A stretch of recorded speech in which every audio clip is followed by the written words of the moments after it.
Good evening, everybody. Welcome to the National Press Club. I'm Jan King. I'm on the Book and Author Committee. And tonight we are so honored to have Jessica Buchanan discussing her harrowing saga of captivity in Somalia, as told in her book, Impossible Odds, The Kidnapping of Jessica Buchanan and Her Dramatic Rescue by SEAL Team 6. It was written by Jessica and her husband, Erik Landemalm, with Anthony Flacco. And here's the big news. We just found out it hit the New York Times bestseller list today. So that's so exciting to have a New York Times bestseller person right here. And the book will be for sale outside, and all the proceeds go to benefit our Press Club library. And Jessica will be signing copies here right after our question and answer period. Before we begin, a couple things. Silence your cell phones, okay? And I want to mention a few of the upcoming events at the National Press Club. On June 4th, we're going to have Walter Cronkite IV and Maurice Eiserman, and they're going to discuss their book, Cronkite's War. On June 19th, we're going to have author Steve Berry. He will discuss his book, The King's Deception. And on June 27th, a real treat, we have John Hendricks, who is the founder and chairman of Discovery Communications, and he will be having a conversation with Paula Zahn. So that's on June 27th. So back to Jessica over here. Jessica had trained as a teacher, and she had chosen to work in the humanitarian field for a non-governmental organization in Somalia. She was returning from a training session in southern Somalia to her home in the north on October 25th, 2011, when all hell broke loose. In a brief and ferocious attack, she and her colleague were snatched off the roadway by a group of AK-47 toting gunmen. There was no provocation for the attack, and Jessica's work teaching children and instructing locals on how to avoid landmines was non-political and non-religious. It was clear that Somalia's pirates had graduated from seizing merchant ships to seizing innocent people on land. Moreover, they were willing to capture American civilians, even those in their country peacefully working on behalf of the local population. Not surprisingly, the percentage of survivors in such cases was very low.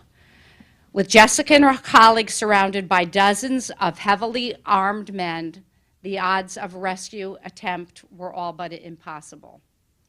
They were held outdoors in filthy conditions and kept on a starvation diet, and her health steadily deteriorated.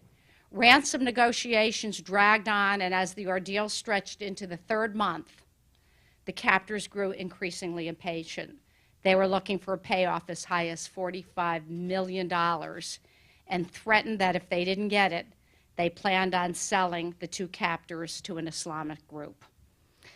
So there was a lot of terror going on, but as you can see, Jessica looks gorgeous. She looks beautiful, and she survived. And she's going to be here to tell you in her own words about her story. So let me present Jessica Buchanan.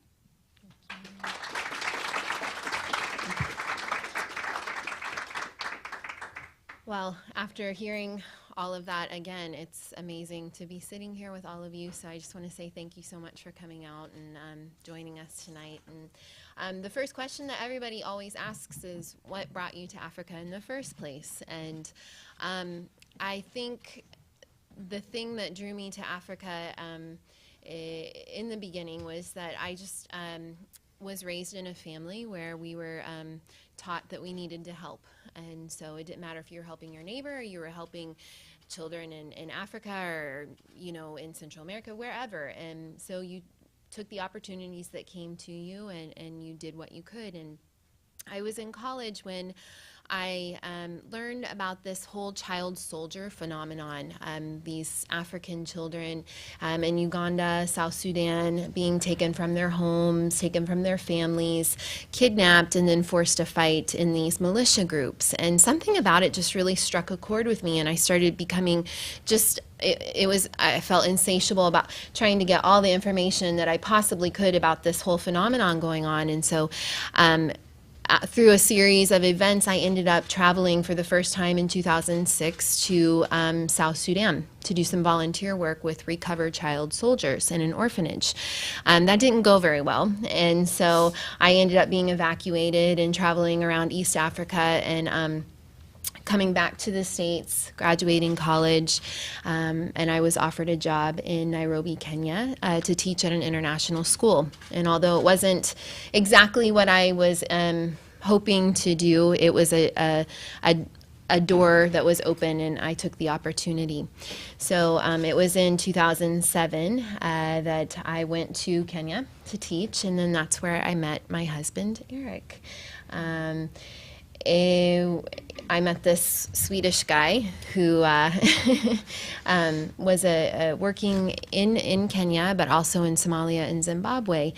He is a human rights lawyer and was doing some really interesting work. And I'd never really thought about Somalia, what was going on there. Didn't know a whole lot about it until I actually met him. And then in 2009, we married, and I moved up to Somalia to be with my husband. Not exactly the most common place that a bride goes to be with her husband, but that's where I ended up. And it was there that I actually started out working for a Danish organization that was dealing in armed violence reduction and mine risk education for children and communities in Somalia. Somalia and Somaliland in the north where we were living is post-conflict. The north is post-conflict, and so they have a lot of war munitions left over from their civil war, and so they have organizations going in, clearing out the landmines and the explosives, but they also have problems with armed violence. A lot of people who don't know how to manage their conflicts, and a lot of weapon-toting individuals, and so that's what I was doing on October 25th. 2011. I'd gone down into the South on a field mission to go in and actually just train some of my staff. I was the education advisor at the time. And basically just making sure that they had all the materials they needed, that they were doing what they needed to be doing as they went out into communities in Somalia to teach about mine risk education and armed violence reduction.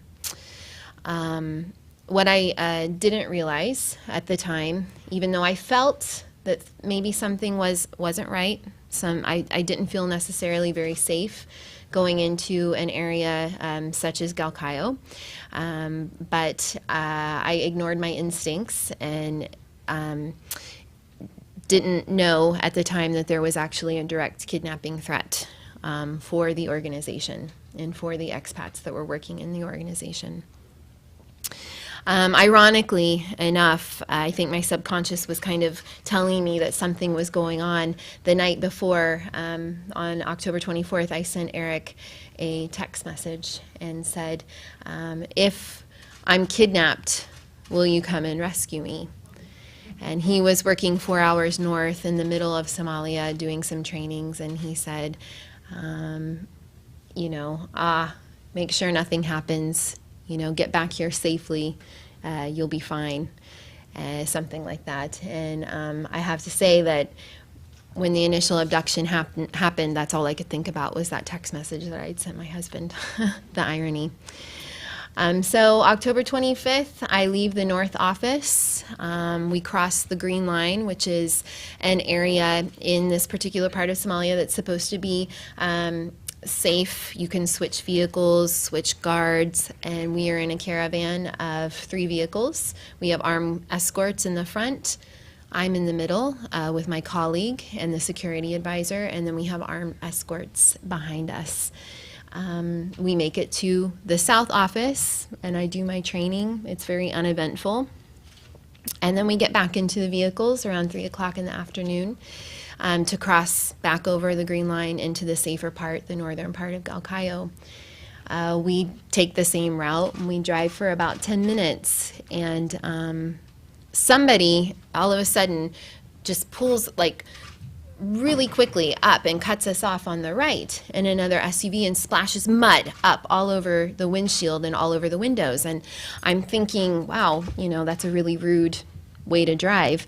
But it is Somalia after all, so it's a bit crazy. And I don't think much about it until all of a sudden I hear all this shouting and this screaming in Somali, and I see men start to circle the vehicle, and then they start banging their AK-47s into the windshield and into the windows, and then the passenger door flies open, and there's a man standing there, and he's screaming. And he's holding an AK-47 to my head, and he pulls the security advisor out of the car, and he climbs in, and then another Somali man who's armed heavily gets into the back, and then he starts screaming at the driver to drive as fast as you can. So we take off, and I'm holding on to the roof of the vehicle because I'm afraid actually that we're going to flip over in the car. We're driving like he's driving like a madman out into the middle of the desert, and I don't realize at that point what exactly is happening, other than the fact that I know I have two thoughts. My first thought is, this is really bad. Whatever's happening, this is really bad. And the second thought is, however this plays out, my life is changed forever from this moment on. The life that I knew before, all my gallivanting in the desert and all the things that I've been doing, it's changed forever. And so maybe 30 minutes go by and my colleague turns around and he looks at me and I say, "What's happening?" And he just looks me right in the eye and he says, "We're being kidnapped." And all my hopes that maybe we were just being carjacked and we would be dropped off on the side of the road and allowed to walk back into town vanish. And that starts 93 days of absolute torture and terror out in the desert. Yeah, and we, as a family, we found out about that Jess was kidnapped about 30 minutes into the kidnapping. And I got a phone call from Jess' organization who said that she's been kidnapped. We don't know by whom. We don't know where she is. We don't know much. We just know that she's been kidnapped. And I, shortly after that, called Jess' dad to inform her family here in the U.S. And yeah, it was, as you can imagine, a quite tough call to make, to say that the worst of the worst kind of has happened. Well, she, as far as we know, she's still alive, but we have no idea where she is, and we have no idea what they're doing to her. In this area, there is an Al-Qaeda-linked group called Al-Shabaab that is very present, that actually kind of on the map, if you would say so, they have the control over the area. So initially we think that Al-Shabaab might very well be the ones behind the kidnapping, and my initial reaction is to go after her, to do something. And shortly after, I get a few phone calls from people that I know with quite a lot of military experience, and they also want to go in after Jess. But shortly after that, I get a phone call from FBI, and Matt, the agent, he tells me that whatever you do, don't do anything that you feel like doing. You have to step back and let the authorities deal with this. And I think that call probably saved my life, at least. And I just had to trust that the FBI would do what they promised to do. And they really did. So as hours passed into the initial abduction, we stopped in the middle of the desert and we would change personnel.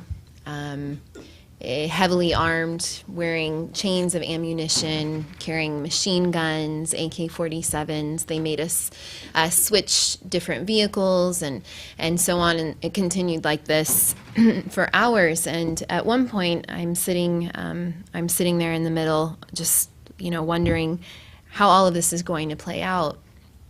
And I hear a very high-pitched voice behind me, and I think, that's strange. There's a woman in the back of the car. I can't imagine that they would have a woman as part of the abduction. And I turn around to see, and behind me is a small child, and he's holding an AK, and he's wearing chains of ammunition. And he just looks at me, and I think that the irony of why I came to Africa in the first place, to work with kids and child soldiers, and now here I am being actually kidnapped by one.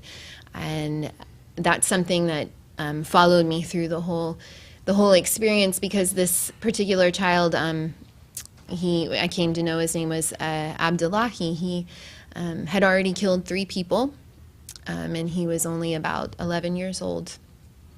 And he had a particular interest in terrorizing me throughout the whole ordeal.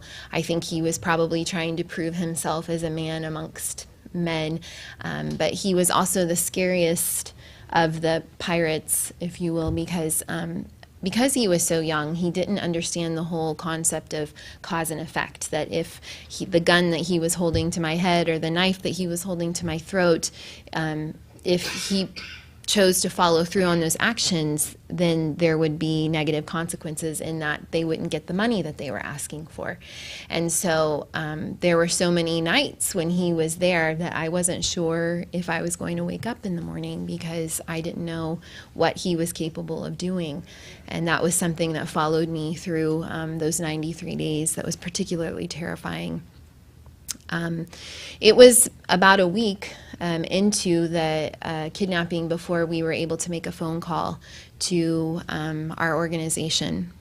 We tried to contact our families, but all the numbers had been changed and switched, which I later found out was a strategy used during kidnapping cases. But I didn't know that then on that side of things, and so they finally told us, the pirates, that they were starting the negotiation process at $45 million. And all my colleague and I could say and try to explain is that, we're just 2 aid workers. We're humanitarian aid workers. We don't make a lot of money. Our families don't make a lot of money. You're never going to get $45 million from us. And they just could not understand that concept. Later, it went down to $18 million, but that was after being marched into the desert with the militia or the pirate leader. And he sat us down under a tree, and he wrote down 18 million and then 7, and said that if he didn't get $18 million in 7 days, then he was going to cut off our heads. And so, as you can imagine, I think the title of this book, Impossible Odds, is the most perfect title, because I was facing the most impossible situation that I have ever known, because where would my family come up with $18 million in 7 days? And you could think, oh, maybe they weren't serious, but how am I supposed to know? And how do any of us know, as I'm sitting there under a tree with a madman?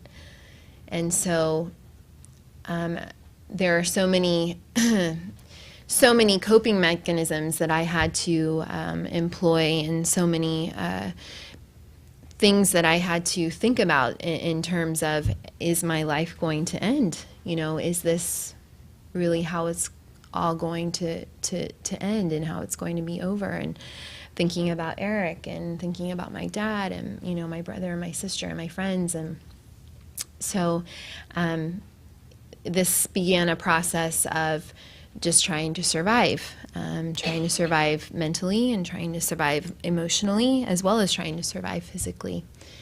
And then I knew that I had a job to do, but I also knew on the other side that Erik and my family had a job to do, and they had to survive as well. Yeah, and as a family, we couldn't do much. We couldn't go in after these people. We couldn't come up with $18 million. And even if we would have had $18 million or whatever amount they would have asked for, the strategy when it comes to kidnappings, it's that you cannot just go ahead and pay whatever they want from the beginning. You kind of have to deal with it just like more or less when you buy a house or so, that you start very high and you kind of come in with a low offer, and then you meet somewhere down the line.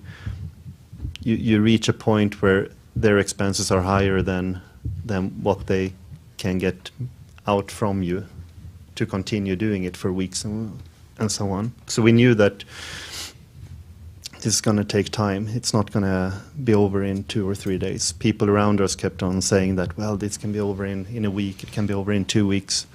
But I think instinctively we knew that that it's going to take quite some time. And what we were facing was that that these people, they wanted anything that could be seen as, they wanted everything from us. They want your money, they want your life, they want to have control over you. And so we had a family communicator set up, someone that spoke on behalf of the both families, of Jess' family and her colleague's family. So he was more or less on a daily contact with the pirates after they came back to us after about 6 days into the kidnapping. Those first 6 days, we had no idea where she was. We had no idea who held her. We had no idea if she was alive. Complete darkness. We just knew that the security officer that was responsible for Jess on the ground, he was actually the one behind the operation. And he had more or less sold Jess and her colleague for according to rumors, about $100,000. So with that little information, we just had to trust that the FBI would do what they promised to do, which was that they could be a military attack if Jess' health would be so bad that they thought that she would die, or that her life was in danger more than just being kidnapped. And now I'm thinking here. No, but more or less that the situation had to be so extreme that there was no discussion to be held with the kidnappers. So with that information, we as a family felt a bit relieved. We knew that, okay, well, we're not completely alone. There is someone back there watching over these negotiations, because Jess' organization set up also a crisis management team, and they were the ones that kind of had the day-to-day contact with our family communicator and also then with the pirates. And as Erik had said, one of the signals for taking matters into their own hands in terms of the FBI and the authorities was if my health was declining. And certainly it was. As you can imagine, I was the only woman surrounded by 9 to 26 men at all times. We were held outside. We were never taken into any kind of structure or house. And they moved us around 40 to 50 times. Sometimes we would sleep somewhere at night and then be taken to 2 or 3 different locations during the day. We never knew where we were going. We never knew where we were going to end up. We never knew when we were going to move. Sometimes we'd move twice in the middle of the night. We didn't know who we were running from or what we were supposed to be afraid of. I was not given clean water to wash with. It was always mixed with diesel. They used the same containers to transport diesel for the vehicles that they gave us to wash with every couple of days. Toilet paper was definitely an issue. They didn't understand culturally, and they didn't understand my needs as a woman. So as a result, I ended up with a terrible urinary tract infection. And then to make matters worse, they withheld medication from me, or antibiotics, as a negotiation tactic. Always, when negotiations weren't going well, our people were not offering enough money, they would shout at us, small money, whereas big money.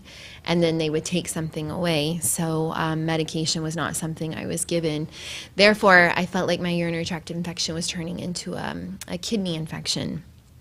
And it was January 16th, my last proof of life call that I made to our people, or our family communicator, and I told her, I don't think I'm going to make it. I think I'm going to die out here in the desert unless you do something. And so because of that message being passed on to Erik, he was able to communicate that to the right people. Yeah, so in a meeting with the crisis management team and the FBI on the 18th, I had understood that from the symptoms that Jess told on the phone that she's not going to make it. So I went to her doctor and told him that, okay, well, this is what we're facing. And he said, well, you get her out or she's going to be dead. There's no other solution. You just need to get her out. And until that moment, we as a family had been very afraid of a military rescue, both for that there can be a stray bullet that can kill Jess or her colleague, and also the guys that would go in after her. They could also be in danger. And we knew that Jess couldn't live with the fact that if someone was going in after her, helping her, that he or she, for that matter, would be killed or injured. But at that point, we felt like we at least have to notify the authorities that we think that the time has come. So I went to a meeting on the 18th, and there were 2 FBI agents there, and I told them that, well, this is the time, she's going to die if nothing happens. And it was like in a movie. They kind of looked at each other and then disappeared. And from that moment on, I had a feeling that maybe something will happen. I at least knew that if it will ever happen, it's going to be in a few days. So I guess it was January 24th. I'd been keeping pretty good track of the days and the date, but I was starting to lose hope that we were going to get out anytime soon, and I had made a deal with my colleague that I would stop keeping track at 100 days, so we were at 93. So I had 7 days to go before I stopped counting. And it was a night just like any other night that we'd been out there. We moved our mats from under the trees where we spent the days, and then we moved them out into the open. They always wanted us to sleep out under open sky during the night. I never really understood that, and no matter how many people I asked for an explanation, I still never understood why we slept out in the open. But we were out in the open, and I woke up very early in the morning. It was still very, very dark out, because I needed to go out and use the bathroom due to my infection. And if we had to go to the bathroom, what we had to do was stand up on our mats and say toilet and wait to be acknowledged or grunted at so we could leave our mat and go. Tonight, no one grunted or acknowledged me, and so I said toilet again and again and again, and everybody was completely passed out. They'd had goat around 5 o'clock that afternoon, and they'd been chewing their cud, and they were just completely, passed out, full tummies and sleeping soundly. And so I went to the closest bush I could find, and I took my flashlight and I flashed it back and forth the whole time to make sure that they knew I was out there, because I was so worried that they thought I was trying to escape and what they would do to me if they thought that I was trying to escape. And so I come back to my mat and I hear this like scratching noise like this in the grass, and I think, it's these beetles that come out every night, and they're very, very large, and they get into your mat and into your blankets and into your hair, and they were so disgusting. And I'm up trying to fight them, but I can't find them anywhere. And it's constant scratching, and I can't find them anywhere. And so I finally give up and lay back down and think I need to sleep. And I cover my face with my blanket, and then all of a sudden I hear one of the pirates who's laying closest to me jump up really fast, and I hear him whisper, like in a very terrified way, like whisper, scream. And he's calling for the other guys to wake up, wake up. And I pull the blanket down from away from my face, and I see this look of just terror over his face, and he's got his AK pointed, and then all of a sudden the whole night just erupts into massive gunfire. And I cover myself again, and I try to get as low to the ground as I possibly can. And I'm just laying there, and I'm praying, and I'm thinking, we're going to be kidnapped again by another group. Maybe this finally is Al-Shabaab, and I don't have the strength to endure this anymore. I am not going to make it out of this alive. I am not going to survive this ordeal. I don't know what this group is going to do to me. I don't know what they're going to do with me. I can't do this anymore. And I'm laying there, and I'm just waiting for whatever's going to come next. And all of a sudden, I feel all these hands all over me, and I start to fight back. And then I hear someone say my name. And it's a man's voice, and he says, Jessica. And I think, okay, how do they know my name? He says, Jessica, we're the American military. We're here to save you. We're here to take you home. And they pulled a blanket down from my face, and I can't see anything. It's just black. It's black sky. It's black masks. And all I can say over and over again is, you're American? How can there be Americans out here? I'm not the only one. I'm not alone. And they asked me where my shoes are, and I can't. I'm just in so much shock, I can't figure out where my shoes are. And so he scoops me up, one of them, and he throws me over his shoulder, and then he just takes off running. And he takes me to a place of safety. And he sets me down, and my first question, of course, is, where's my colleague? Did he make it? And he's there, and he's safe. And they give me medicine, and they give me food, and they give me water, and they're not sure that the premises are completely safe, and so they all get around and form a ring around us. And then they tell me to lie down on the ground, and then 3 of them lie down on top of me to protect me and make a human shield on top of me. And we lie like that until the helicopters come in, and they are so chivalrous and so kind, and no one has been kind to me for 93 days, so I don't even know how to handle it. And so they're trying to guide me to the helicopters, but I think I've made it this long. I'm going to get to those helicopters myself, and so I just take off running through the shrub, and I throw myself onto the helicopter, and I crawl on my belly all the way to the other side, and I press myself up against the wall. And then I think I finally start breathing once we get several hundreds of feet up into the air.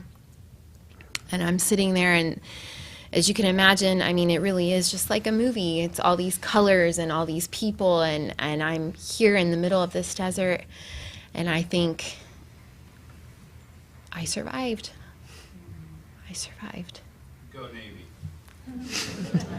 Absolutely. Yeah, and I have no idea that this is going on.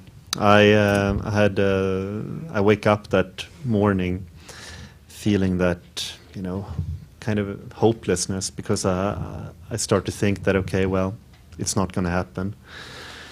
And the first news that hits me from reading about Somalia that morning is that another pirate gang, that they've chopped off the arm or hand of one of their hostages and sent to the family, and I'm just thinking like, okay, well, so this is what to expect.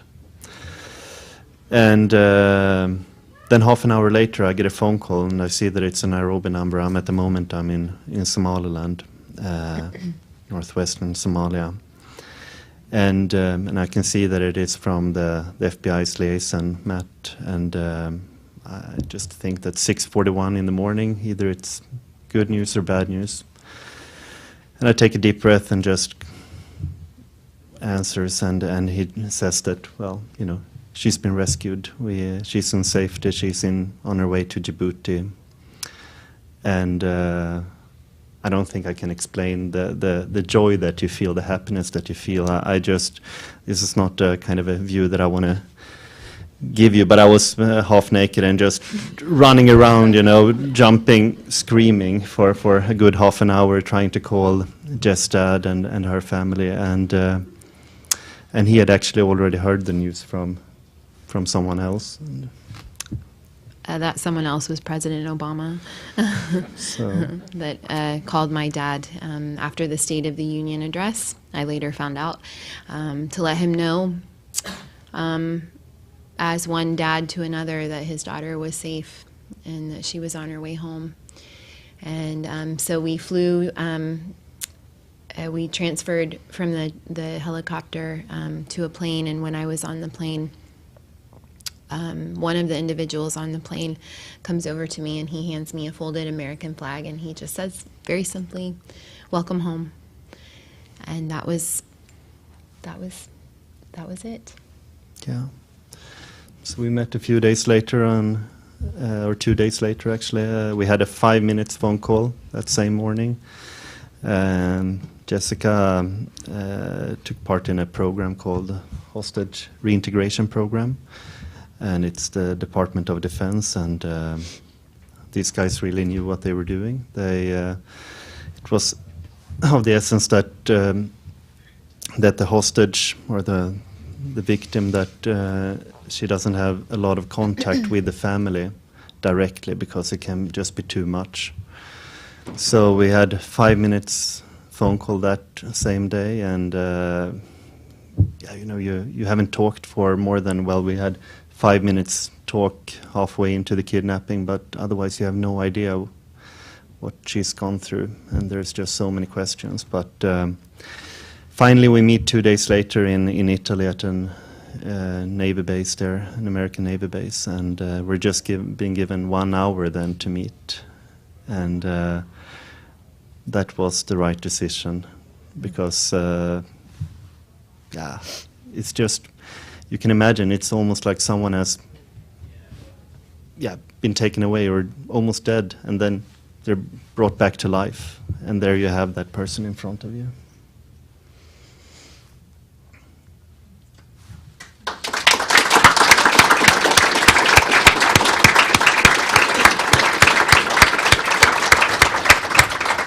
That was amazing. Just amazing. I don't cry easily, and I'm like famished, crying away. God bless America, and we're so happy you're safe. And now we will have some question and answers, and just raise your hand, and I'll call on you and stand up, and you have a question for either.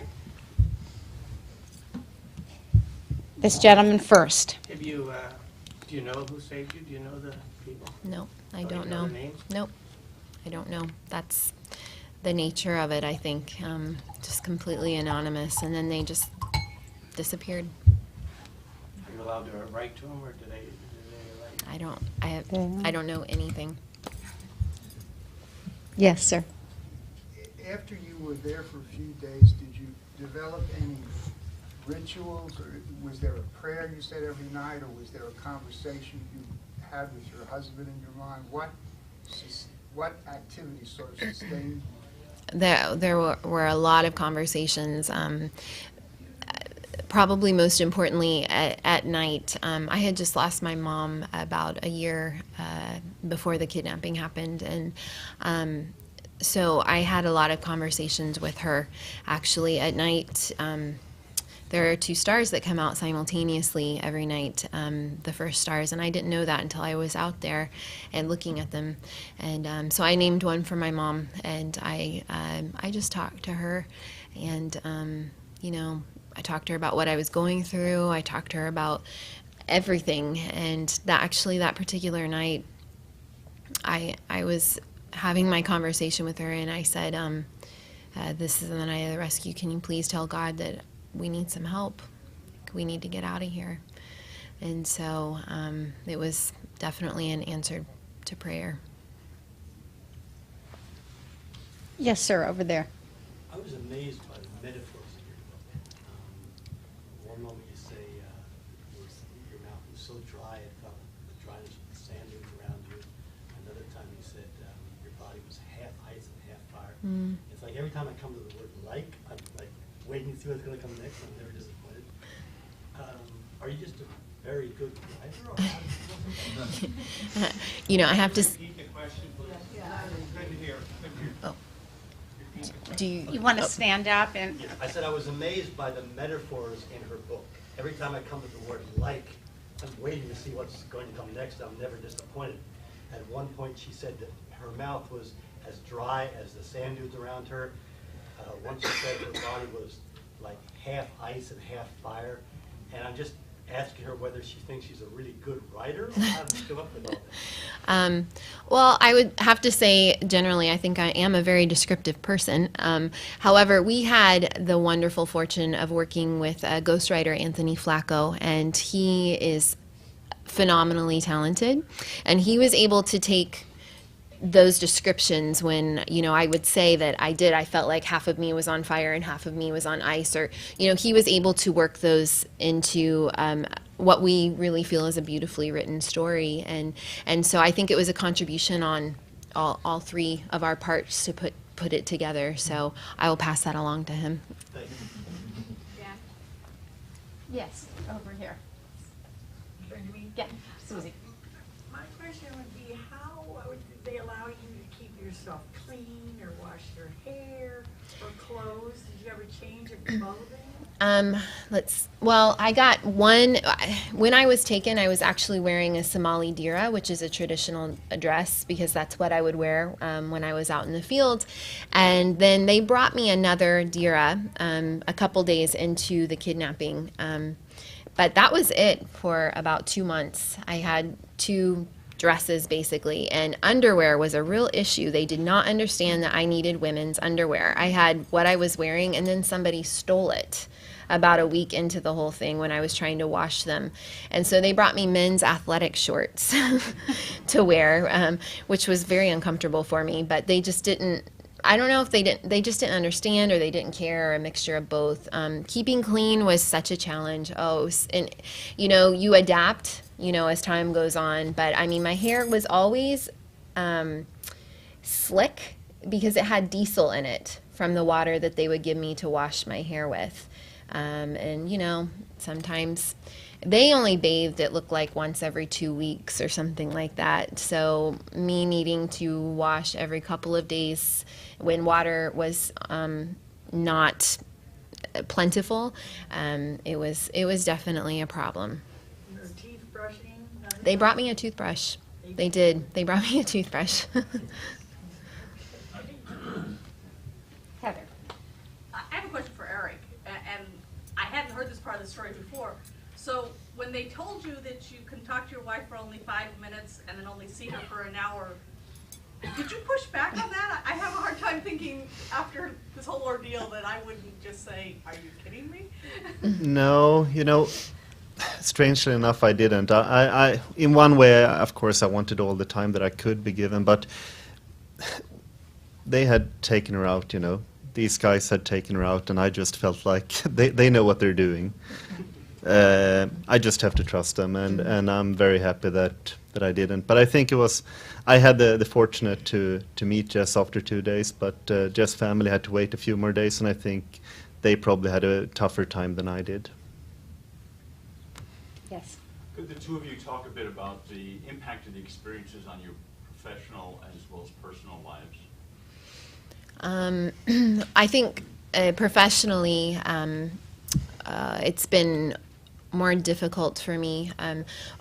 We have agreed, I think, and still plan to continue humanitarian efforts and work in the DC area if opportunities arise. 2 months after the kidnapping, or after the rescue, we did return back to Nairobi and stayed in Kenya for about 10 months. But it became difficult for me to be in that environment and to return back to work with the same organization that I was with. I tried, but it was too much. And so Erik continued on working in Somalia, actually, and he's still working on that portfolio now. And so we're just trying to see what else is out there, and Africa is always going to be a part of us on an emotional level and a professional level, and so whatever we can do to continue working in that capacity, maybe from a bit safer location for a time, I think is our goal right now. Yeah, and I think on a personal level, it definitely has changed a lot. I think that we were fortunate enough to have good support around us, which is essential, both from family, friends, authorities, you name it. And I think that we've been able to actually grow closer together rather than see this as something that could potentially be a dividing factor for many people, and also for us as a family, the greater family, not just Jess and myself, but our respective families and so on. I think we have been able to use this experience in a how can I put it? I don't want to put positive in, but I think we've grown closer as a big family. Yes. What was the most difficult part about your reintegration, and a particular situation that was the hardest, and what is there anything that continues to be specifically difficult for you? I think initially upon my return, making decisions was very difficult for me because, all control was taken away from me, all decision making was taken away from me. I was just ordered to do this, and that's what I had to do. My life depended on it. And so, asking me if I wanted cornflakes for breakfast was too much for me to handle. And I find that I still have a really hard time making decisions about those little things. It took me months to get to the point where I could I could pay a bill online. I remember the first time I was actually able to do that. I paid a credit card bill online, and I felt such victory, but it literally took me like 6 months before I was able to do something like that, just because I think the amount of concentration that it took and having to make choices, and I don't know, there's a lot of psychology behind all of it. I think the thing that I deal with the most right now is that my trust in the world has been shattered to a certain extent. You don't expect something like this to ever happen to you, and so little by little I'm building it back up again, and it's amazing how you're taken care of by meeting so many lovely, kind, generous people helping you piece everything back together. I don't know where I would be without Erik. I don't know where I would be without my dad and my brother and my sister and my friends. And then 8 months ago, we had a baby boy to help us put everything back together. And the night of the abduction, when I thought that this was the end, I thought I was going to be executed, the repeating thought that kept coming to me was, I never even got to be a mother. I put everything on hold to work, and I never even, I'm 32, and I never got to have the chance to have a child.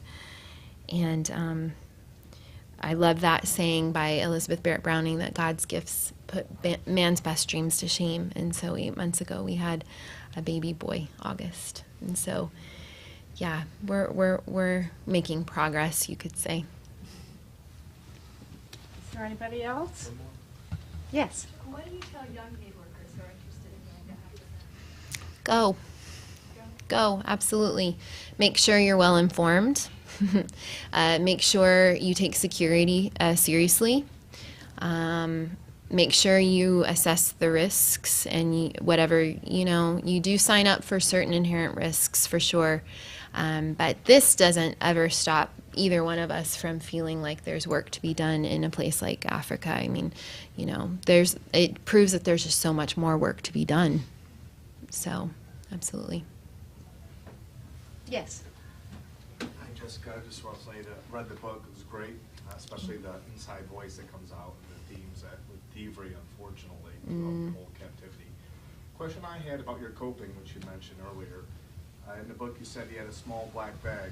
Sometimes you had to improvise and eating tuna fish or other. Were you able to keep anything on your person from the beginning of captivity to the end? I know you mentioned the pen light. I don't know where that came from, but. They gave that to me. I did. I kept that black bag, and I have it actually from the time that they made me get out of the car and go into the desert that night that we were abducted. I asked them if I could go and get my medicine. I have a thyroid condition, and I knew, I don't know why it seemed futile, but I just asked them, and they did. They let me take the bag, and so I kept that the entire time. Unfortunately, they kept stealing things out of it as time went by. But yeah, it's amazing. I kind of felt like MacGyver or something, like I had a bobby pin and I had a tampon, and so I could use the tampon applicator to eat tuna fish, and then the bobby pin you could use to cut the tops of plastic bottles off of. I mean, it's amazing, like when you have a lot of time and very little resources, what you can come up with. So yeah, but that bag will be with me forever. Yes, sir. Are these pirates often successful in getting that kind of money out of families? Yeah, Or does the money come from places other than families? Yeah, usually. I mean, usually what would happen is that a ship is being taken, and then it's not the families. Then it would be the big shipments, so to say, or shipments. The ones who own whatever ship it is, and these can go up to tens of millions. It's not normal, but usually it is how it works is that let's say $3-4 million for a ship, and they will send in the money and via chopper or something, drop it somewhere, and then you just have to hope that they will release the boat and the hostages on board. There has been a few cases, or have been a few cases actually, with first a British couple and a Danish family, and then later on also a British woman, where the families have been able to come up with the money. And they never got it back? No, and these are bad people, really, really bad people. They have no sense of ethics or morale, and I think both of us want to make it has to be clear that these are bandits, just like we have probably here in the US and in Sweden, where I come from. They're not Somalis. They're just bad people. Yes, sir. Well, they are Somalis, sorry, but they're not. They're Somali gangsters. They're not just Somalis. Sorry. Okay. Jessica, have you had any contact with any of the other survivors of captivity by pirates that Erik mentioned? I haven't actually. I would definitely welcome the opportunity, but I think, as you can imagine, it's traumatic for everybody in different ways, and so everybody kind of just needs to take their own path. Yes. My name is Ralph Siegner. I work as a correspondent for the German radio here in Washington, D.C. I was based for some years in Nairobi also. What I'm thinking about is the relationship to your colleague. He was with you all the time. Could you talk to him during the day? Could you make jokes? Could you play whatever? I don't think you could play chess with him, but We played checkers, actually, Okay. in the dirt.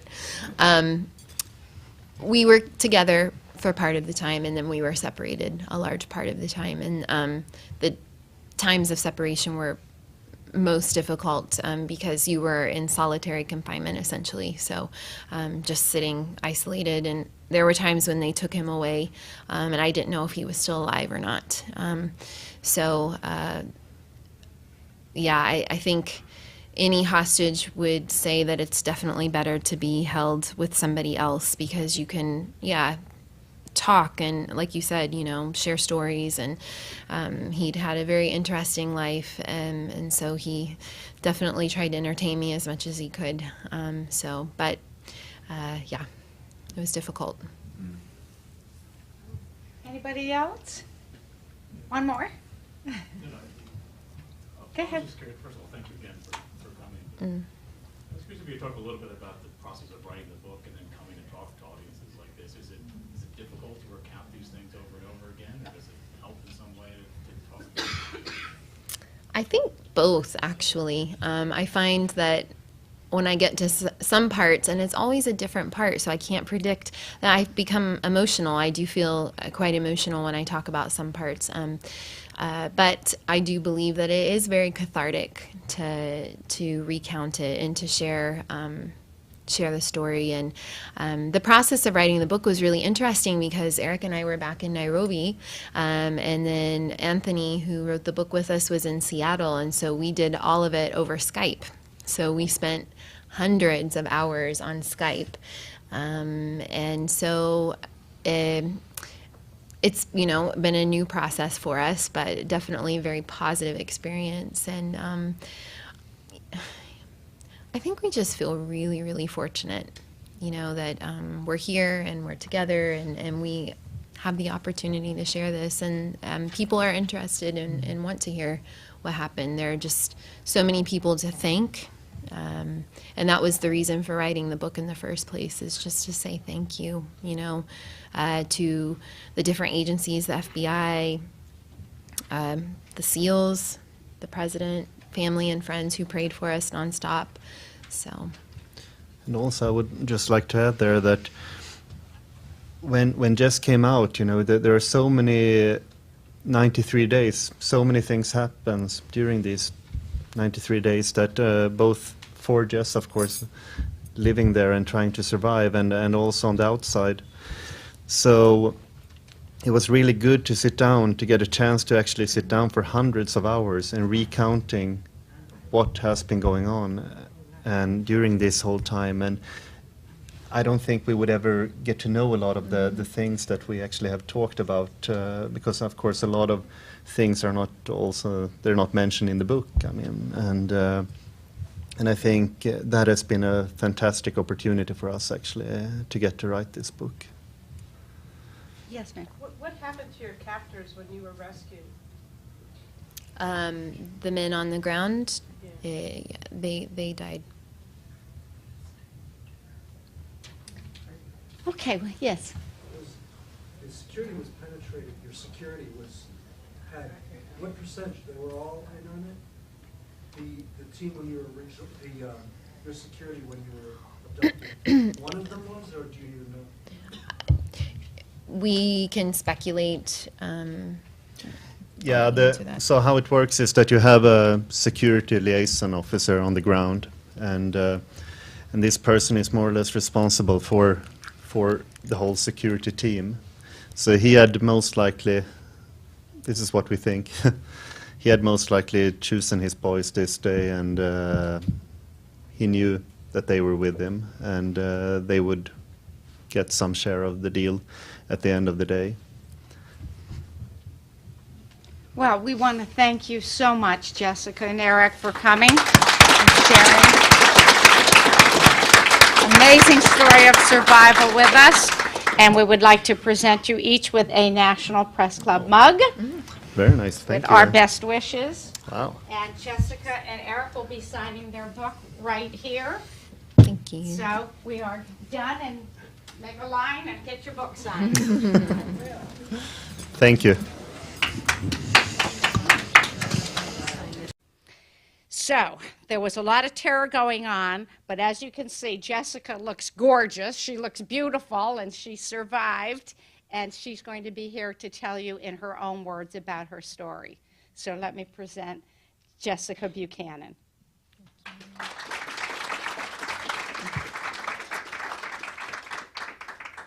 Well, after hearing all of that, again, it's amazing to be sitting here with all of you. So I just want to say thank you so much for coming out and joining us tonight. And the first question that everybody always asks is, what brought you to Africa in the first place? And I think the thing that drew me to Africa in the beginning was that I just was raised in a family where we were taught that we needed to help. And so it didn't matter if you were helping your neighbor or you were helping children in Africa or, in Central America, wherever. And so you took the opportunities that came to you and you did what you could. And I was in college when I learned about this whole child soldier phenomenon, these African children in Uganda, South Sudan, being taken from their homes, taken from their families, kidnapped, and then forced to fight in these militia groups. And something about it just really struck a chord with me, and I started becoming just I felt insatiable about trying to get all the information that I possibly could about this whole phenomenon going on. And so through a series of events, I ended up traveling for the first time in 2006 to South Sudan to do some volunteer work with recovered child soldiers in an orphanage. That didn't go very well, and so I ended up being evacuated and traveling around East Africa. And So back to Jessica over here. Jessica had trained as a teacher, and she had chosen to work in the humanitarian field for a non-governmental organization in Somalia. She was returning from a training session in southern Somalia to her home in the north on October 25th, 2011, when all hell broke loose. In a brief and ferocious attack, she and her colleague were snatched off the roadway by a group of AK-47 toting gunmen. There was no provocation for the attack, and Jessica's work teaching children and instructing locals on how to avoid landmines was non-political and non-religious. It was clear that Somalia's pirates had graduated from seizing merchant ships to seizing innocent people on land. Moreover, they were willing to capture American civilians, even those in their country peacefully working on behalf of the local population. Not surprisingly, the percentage of survivors in such cases was very low.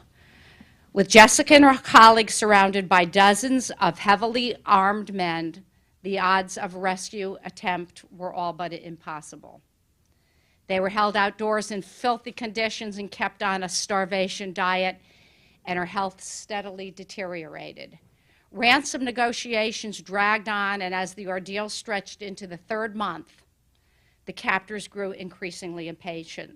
They were looking for a payoff as high as $45 million and threatened that if they didn't get it, they planned on selling the two captors to an Islamic group.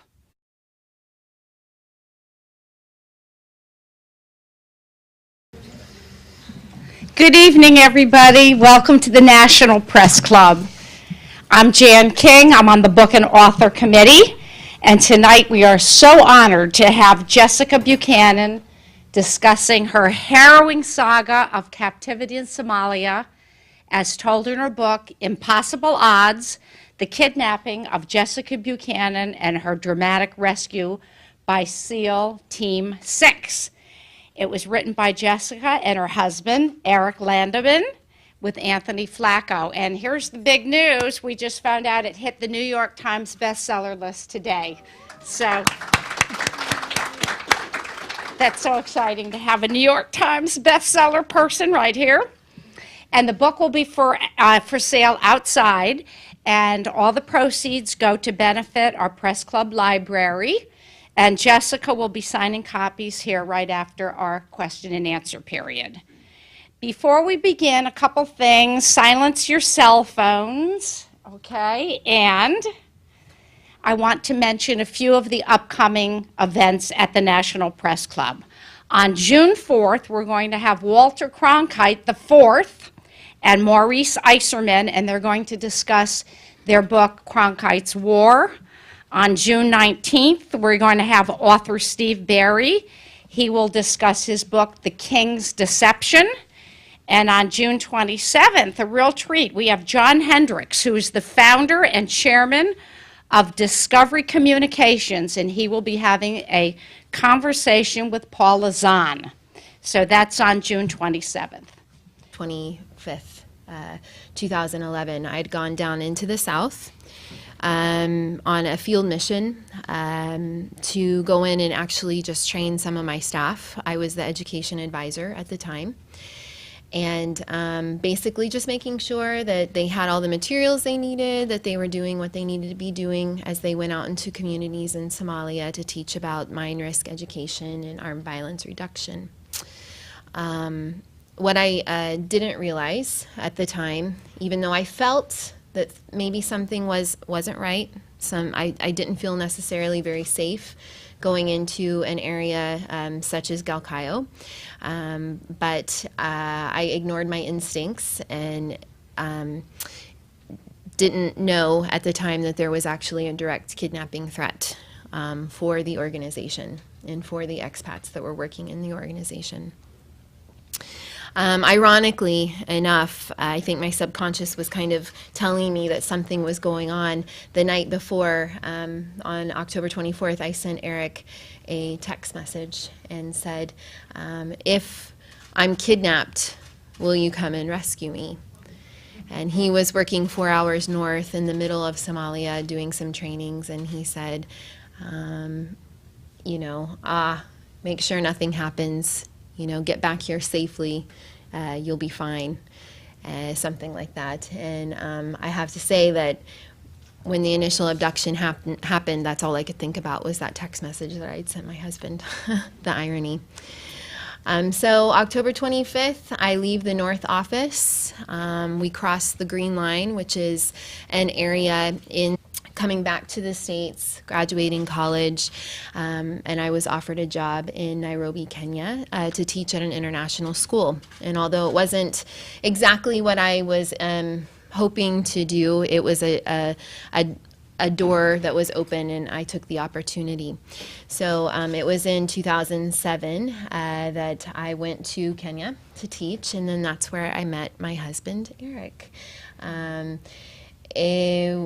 I met this Swedish guy who was working in Kenya, but also in Somalia and Zimbabwe. He is a human rights lawyer and was doing some really interesting work. And I'd never really thought about Somalia, what was going on there. Didn't know a whole lot about it until I actually met him. And then in 2009, we married, and I moved up to Somalia to be with my husband. Not exactly the most common place that a bride goes to be with her husband, but that's where I ended up. And it was there that I actually started out working for a Danish organization that was dealing in armed violence reduction and mine risk education for children and communities in Somalia.